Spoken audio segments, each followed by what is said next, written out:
کہ آیت اللہ سید محمد حسین طباطبائی ایک بات اور فرماتے تھے، کہتے تھے صرف ایک صلوات، صرف ایک درود، یہ بھی عالم برزخ میں ایک نورانی شکل اختیار کر لیتا. اللہم صلی علی محمد و علی محمد.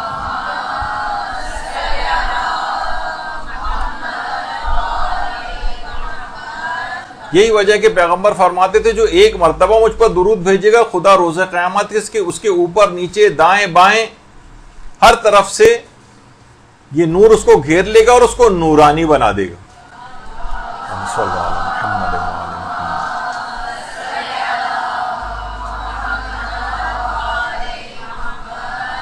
اور کوشش کریں کہ یہ جو درود آپ یہ مرحومین کو بھی عذابوں سے نجات دلانے والا ہے، اور کوشش کریں کہ درود کی ایک تسبیح باقاعدہ پڑھ کر مومنین کو اگر آپ ہدیہ کریں، درود کی ایک تسبیح پڑھ کر مرحومین کو ہدیہ کریں، تاکہ وہ لوگ حقیقتاً اس کا بہت انتظار کرتے ہیں.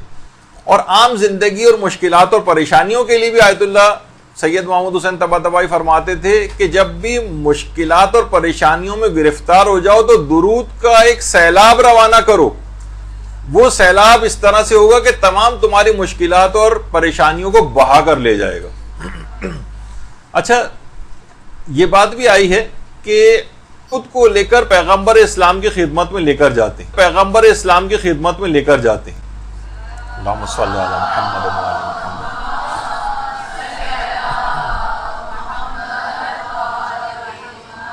تو پیغمبر اسلام کی خدمت میں جب فرشتے پہنچیں گے اور آپ کا نام لے کر بتائیں گے کہ اے آقا، آپ کی فلاں امتی نے آپ کو درود کا یہ تحفہ ہدیہ کیا ہے، تو کتنی خوش نصیبی کی بات ہوگی کہ ہمارا ذکر، ہمارا نام پیغمبر اسلام کی محفل میں لیا جائے،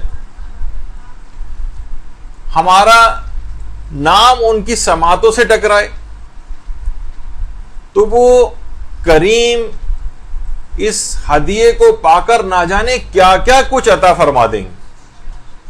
تو ایک تسبیح چہاردہ معصومین علیہ السلام کی خدمت میں ان کو بھی شامل کر لیں اور ان کی خدمت روانہ کریں. ایک عالم کو باقاعدہ کسی نے خواب میں دیکھا تھا جو بہت ہی خوش اور مطمئن نظر آ رہے تھے، بہت خوش اور مطمئن.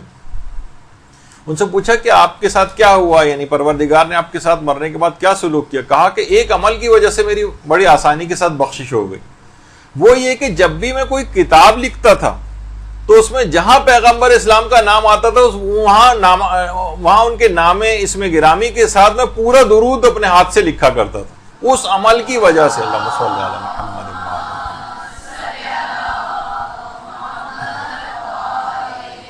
عام طور پر ہم صرف سواد بنا کر رہ جاتے ہیں. نہیں، انہوں نے کہا میں اس کی وہ نہیں پرواہ کرتا، جتنی مرتبہ بھی پیغمبر کا نام آئے میں پورا درود ان کے نام کے ساتھ لکھا کرتا تھا. اس کی بنا پر انتہائی آسانی کے ساتھ میری مغفرت ہو گئی، انتہائی خوش و خرم نظر آئے. ابراہیم بن علی نام کا ایک شخص تھا، اس نے بھی خواب میں پیغمبر اسلام کو دیکھا تھا. کہا کہ یا رسول اللہ، میں آپ سے شفاعت کا خواستگار ہوں. تو خواب میں پیغمبر نے، حکایات میں ملتا ہے کہ پیغمبر نے فرمایا کہ اگر تم مجھ سے شفاعت کے خواستگار ہو تو زیادہ سے زیادہ کثرت سے مجھ پر درود بھیجا کرو. اللہم صلی علی محمد.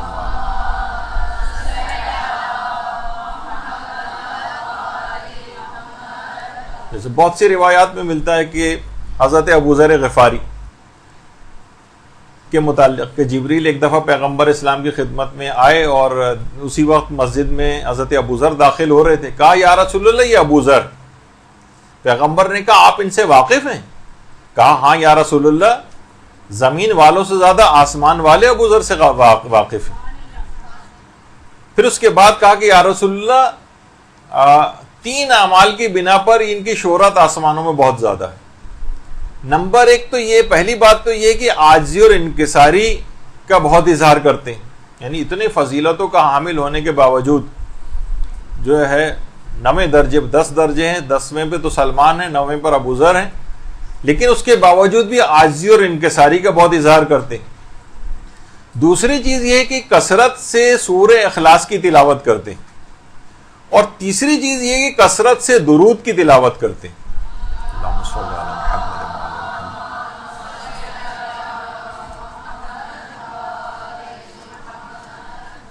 تو کثرت سے درود کی تلاوت کرنا یہ آسمانوں میں شہرت دلواتا ہے.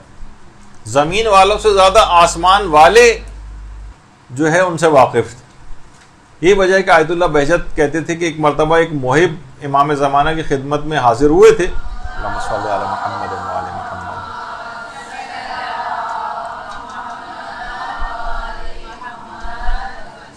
تو فرماتے ہیں کہ حضرت حجت نے ان سے خود تاکید کی تھی کہ جب بھی تم درود پڑھا کرو تو وہ عجل فرجہم کا اضافہ کیا کرو. درود بھیجیے محمد وعلی محمد صلی اللہ علیہ وسلم.